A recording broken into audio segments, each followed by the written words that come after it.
Welcome to step 4, your soul clients. Now, after you can identify, your products and services, your Zona Genius and all that, obviously you need to be really focusing on your ideal clients, and even better is soul clients. Now, I have a free course on getting ready to attract soul clients and understanding what is the key difference between an ideal client and a soul client. And one of the biggest things I'd say is a soul aligned business, you want to be focusing as much as possible on soul clients. Now, some people suddenly think, what does that really mean? I see some people calling them soul mate clients. I don't think that's the right term, and I'll tell you why. So to me, soul clients are clients that are kind of like in your soul tribe, or the at a soul level, there's a connection point. When you're helping them along the path, and there's an alignment, right? There's a really strong, clear alignment on some aspect, right? And there can be so many different reasons why we attract these type of clients. But the big thing is that these clients feel very aligned with what you're offering, and it really speaks to the heart and soul. The problem I do have when people call it a soulmate, soulmate tends to be, more a small, like, one person or a few people in your lifetime that are soulmates, right? And to me, a soulmate is a completely different, when we meet a soulmate, there's a completely different learning curve and a completely different reason why someone would be a soulmate than what someone would be your student or client. That's what I believe. So I think that's the wrong term. I've used the word soul client for a long, long time, about 8 or 9, 10 years, right?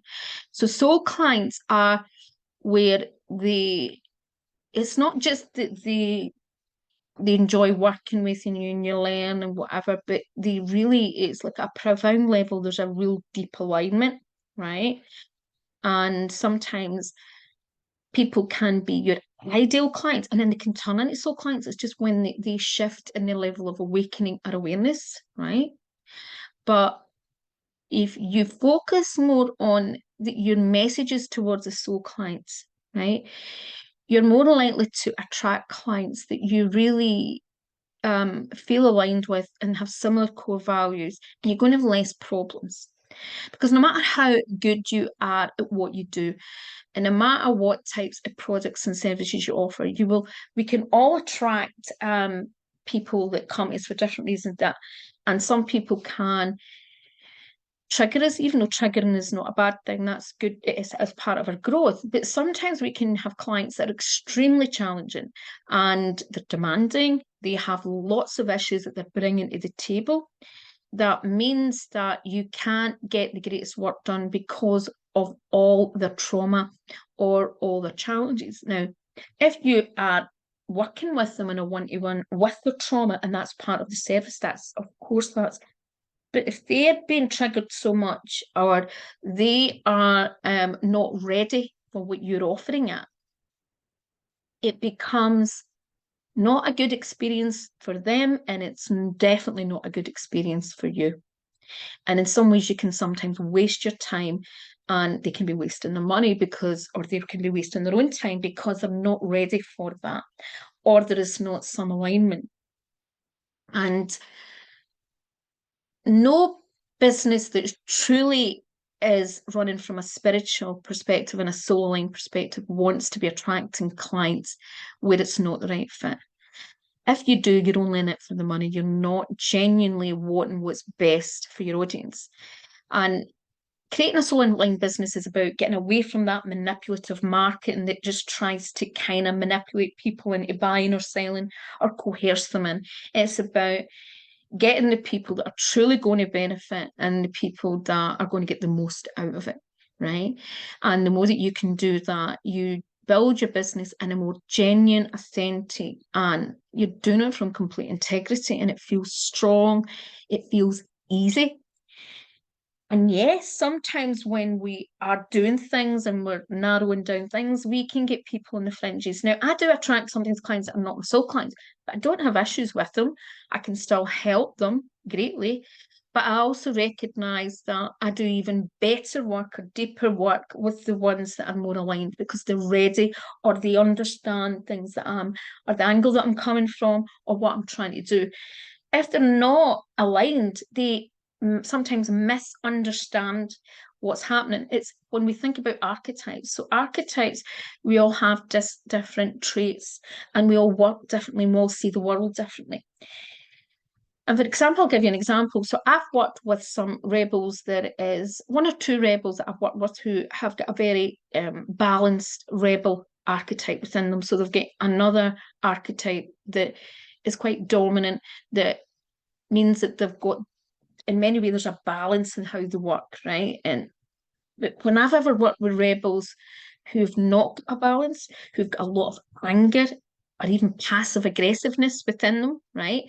And particularly if you think about a lot of women struggle with their anger, right? I've been there, and that can show up as passive aggressiveness or real haughtiness or acting like a child, right? Or very on the defense. And it can be nothing about you, it can be just about what they're going through. That can be quite a volatile relationship.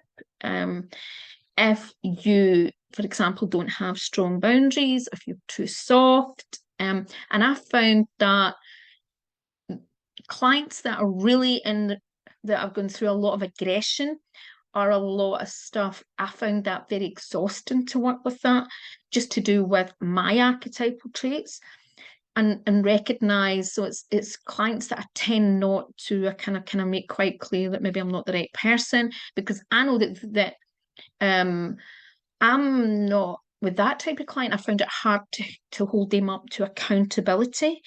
I've got better at that type of thing, but I recognize that wasn't my strength, right? I tend to work really well with other people that are caregivers, that are nurturers, who are also, but are they take a lot of self-responsibility, for where they're at. And they, tend to be resourceful. But, obviously I attract lots of people. I work very well with alchemists and sages and creatives that are not in their kind of narcissistic or neurotic state.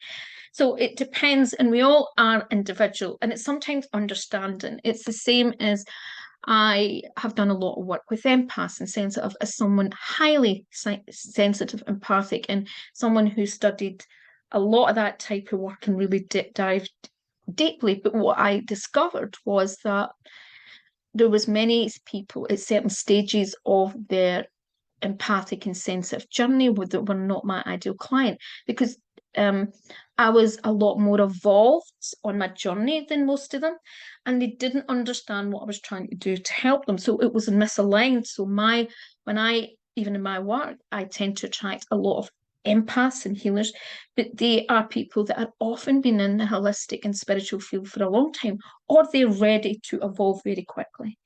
So when you understand who your soul clients are and you can identify your ideal audience, the people that generally will be more likely to buy from you, and the ones that you can do your most amazing work, who would you rather want to work with? The people that you can do the most amazing work with, that it feels so powerful, so flow, and that they're going to give you the greatest testimonials and they're going to share what you do? Or do you want to do work with clients that, yeah, you can help them and they'll be happy, but there may be a few things that was challenging or they just didn't get because they're not at level? That's the difference, right? Check out my Ready to Attract Soul Client course. This can really help you look at why investing and focusing on these type of clients can make a big difference in your business, can save you time, can save you money, and help make money a lot easier.